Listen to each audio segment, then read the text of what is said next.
Bienvenue dans cette vidéo d'Espagnol Pas à Pas hyper spéciale parce qu'on vous présente aujourd'hui l'équipe, les visages d'Espagnol Pas à Pas. Ça va Pauline? Ça va. Ça va Ted? Très bien. On est à Barcelone, l'équipe d'Espagnol Pas à Pas est réunie à Barcelone. On va vous dévoiler qui nous sommes, comment on a appris l'espagnol, des conseils, c'est juste après ça. Donc c'est parti pour cette rencontre avec l'équipe d'Espagnol Pas a Pas. Pauline, ¿te puedes presentar? Sí, claro. Hola a todos, soy Paulina, o Pauline en francés. Soy profesora de español en Español Pas a Pas y me ocupo de corregir vuestros trabajos escritos y también voy a dar quizás pronto, ya veremos, unas clases de conversación. Exacto. Je fais l'interprète. Vale. Donc Venga. Pauline est professeure d'espagnol. Elle donne des cours sur Espagnol Pas a Pas. Sí. Elle aide les élèves en corrigeant les devoirs et en donnant bientôt des cours sur Zoom de conversation pour pouvoir pratiquer. C'est ça. C'est bon pour la traduction? Parfait. T'es un bon prof, hein? Aïe aïe aïe, mon interprète. Et on est 3 dans l'équipe d'Espagnol Pas a Pas. Il y a une 3e personne qui est dans l'ombre en général et qui est aujourd'hui en pleine lumière avec nous. Ted, ¿te puedes presentar? Sí, claro. Hola, me llamo Ted. Me encargo del soporte para los alumnos y también para la gente que se interesa la Escuela Español Pas a Pas y que quieren más información sobre lo que hacemos nosotros. Ok, muchas gracias. Pas mal du tout le niveau d'espagnol du support technique, non? Pas mal, pas mal.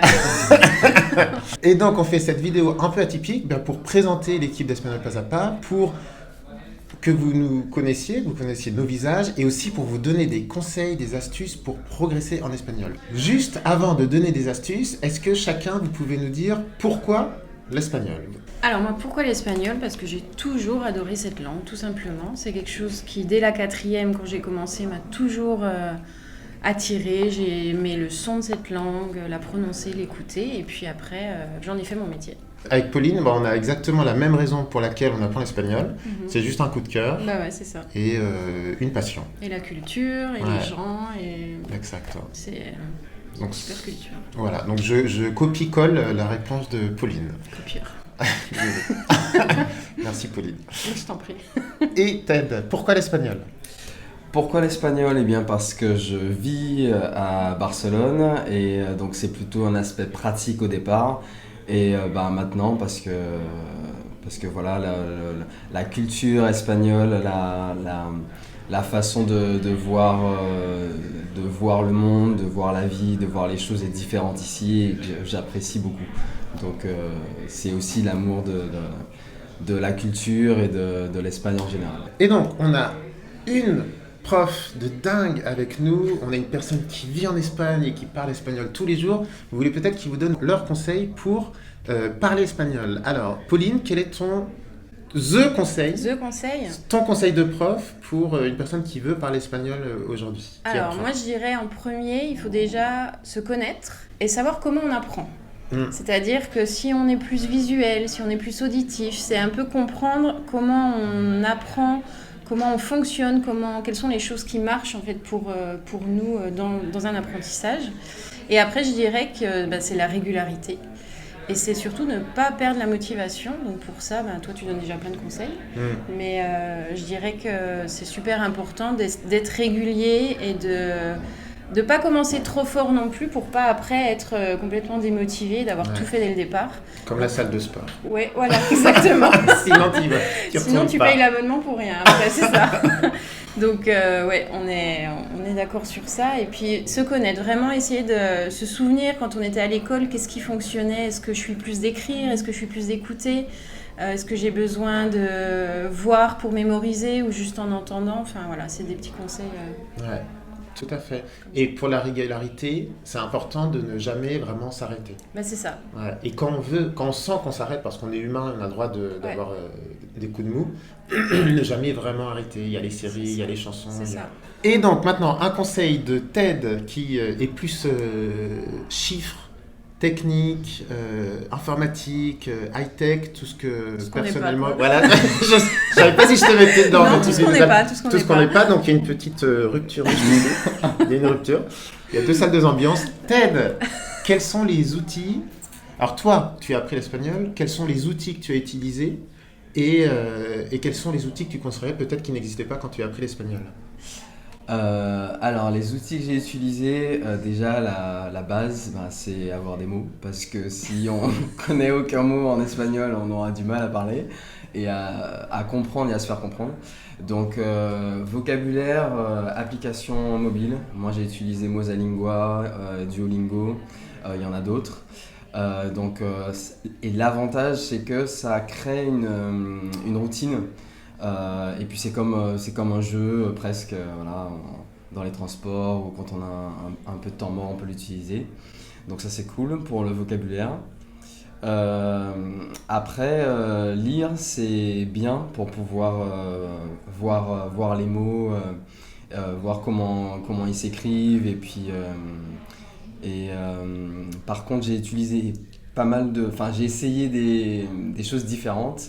Et ce que j'ai préféré, ça reste les livres bilingues où il y a une page en espagnol et une page en français, parce que la traduction mot à mot est pas possible, et du coup, comme ça, on se rend bien compte que la façon de penser en espagnol n'est pas la même qu'en français, et que c'est une autre façon d'exprimer les choses, et c'est utile. Très bon conseil. Ouais. Super conseil, on aurait pu le dire. Oui, mais oui. Ce que j'aime bien, Merci, c'est pendant que tu parles, tu as le pôle pédagogie qui confirme. Qui confirme.